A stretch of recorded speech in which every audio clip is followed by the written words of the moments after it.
Don't remember yesterday's game a whole lot. Just know how it ended yesterday, and then obviously today. Glad we finished it off like we did, especially with the temperatures and the wind today. It was good to not drag that on and have to play a couple more innings to finish it up. Today's game, I just thought offensively that we did a really good job of laying off a lot of borderline pitches early in the count.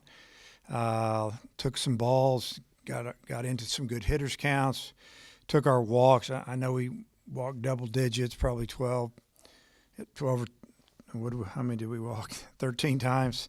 I think we got hit by maybe three batters, and it's a lot of free passes. Plus you throw in a couple of errors, especially that leadoff error by the pitcher on the ball that was capped and spinning.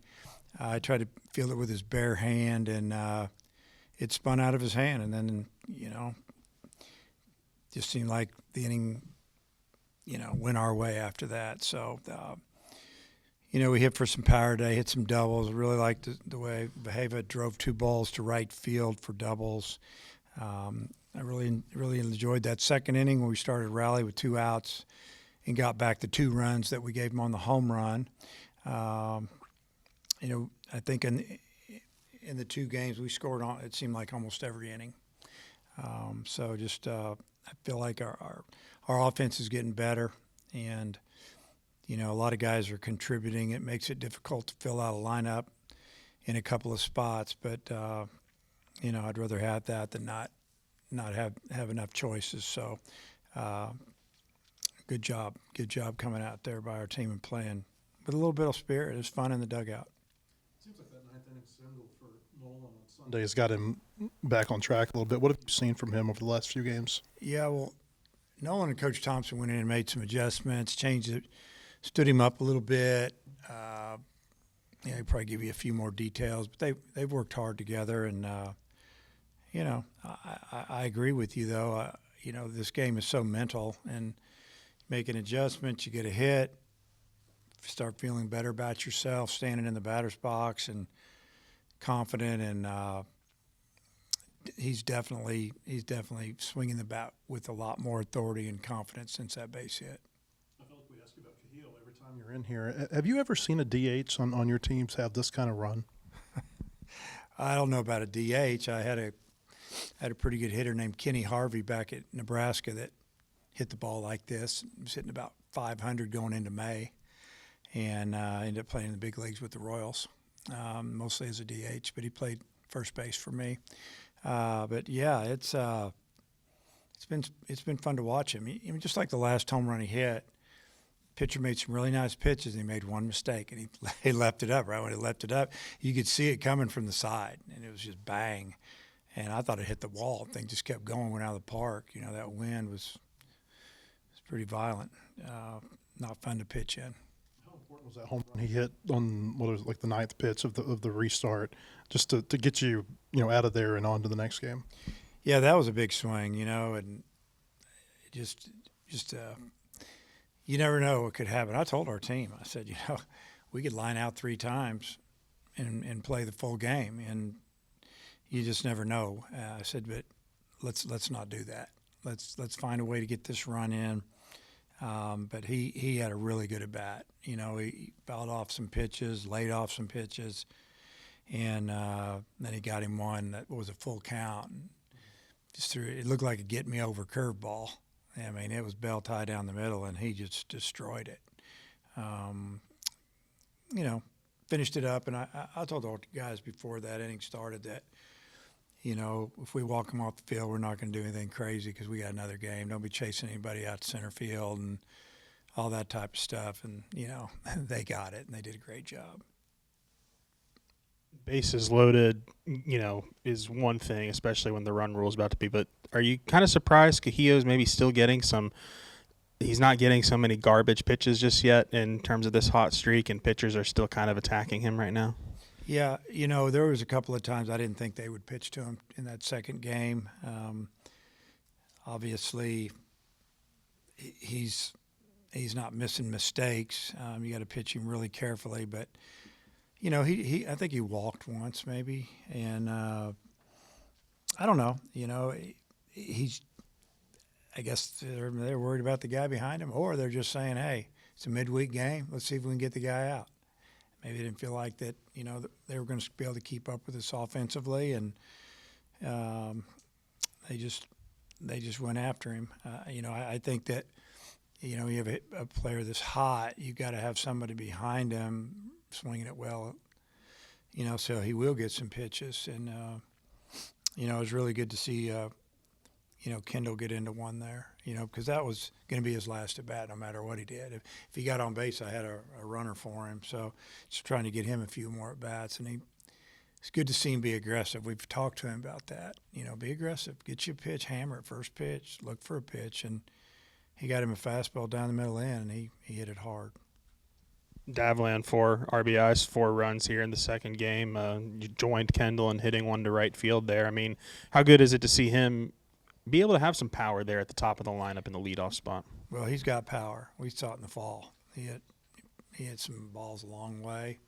Hit a couple oppo. His first home run of the year was an oppo homer on a pitch that was about 6 inches outside. And I don't know if you remember it. It's when we were getting smoked the other day on Friday, 8-1, or I think it was 8-0 at the time. He hit a homer on a pitch to left field, but. He got him a pitch, and he smoked it. He hit that ball super hard. Didn't matter which way the wind was blowing on that one. It was leaving. And what I really liked, though, is he took some walks. That's what he does. I just think some guys are just trying to hit the ball and, too hard and, trying to get off to good starts instead of realizing, hey, I'm going to get a lot of at-bats. And in Davin's case, he needs to take his walks, and he did that today. And then when he got a pitch, he hit it. And he let off the game and hit one off the pitcher's leg. So he had a really good day for us, and that was good to see. Looking ahead to Portland, any changes to the weekend pitching rotation? Yeah, it'll be the same as last weekend. We haven't even discussed it, but, that's obviously what it's going to be with who we've thrown, and it'll be in the same order. As far as Portland, all we know is we've watched them a couple times this week playing. We've got some of their games that have been dissecting a little bit. They pitched really well a couple games. They've had some games that didn't go well. We don't, but again, it's like I tell our players, just as long as we take care of our business, play good defense, which we've been doing. We haven't been giving away runs or extra bats, and continue to get better, then that's what we can control anyway. So let's just worry about that.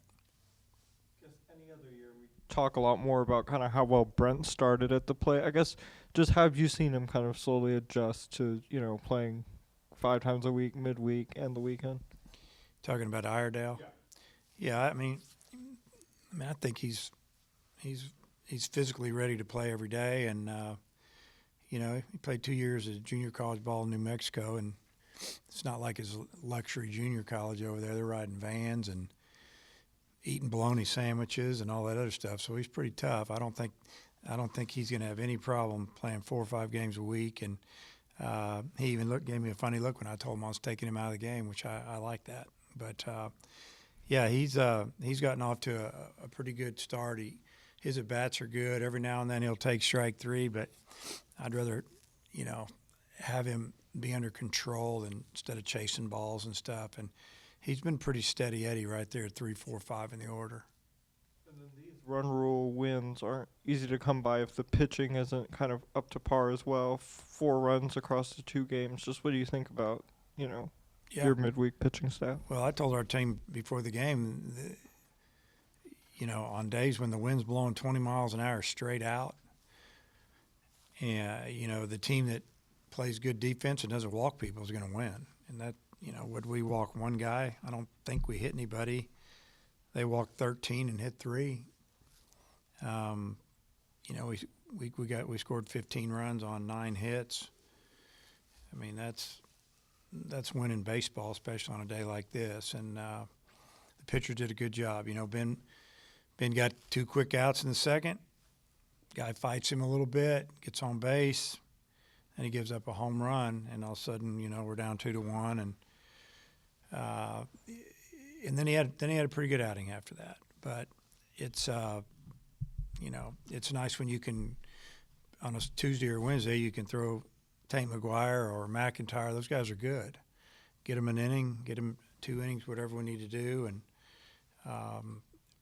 you know, we had a couple of young guys that were ready to go the last couple innings, and then, you know, I'm glad we scored the runs that we did. I would have been nice to get those 2 guys in, but there's some more opportunities coming.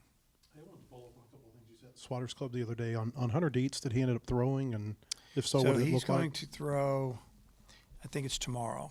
Okay. Yeah, and that'll be good for him to throw to some live hitters.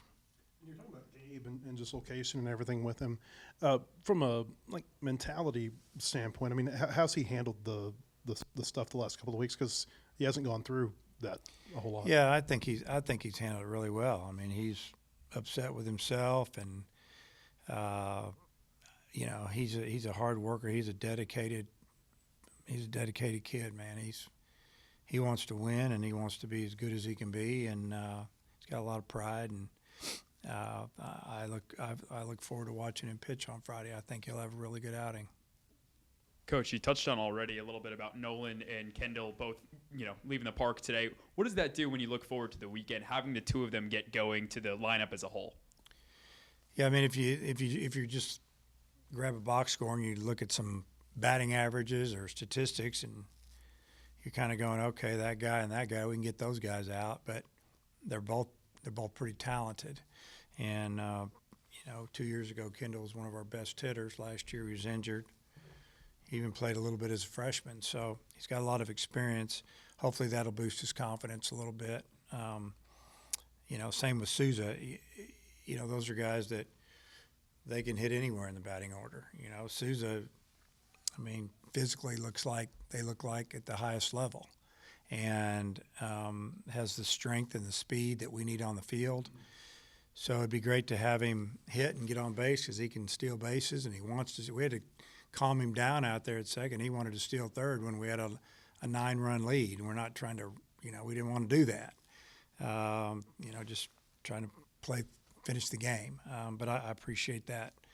That's what he wants to do. So, yeah, I mean, it'd be big to get those 2 guys going. And again, it makes it difficult if a guy like Kendall or, you know, the Eloy brothers are rolling, and you know, all of a sudden you get a pretty deep lineup with some sock.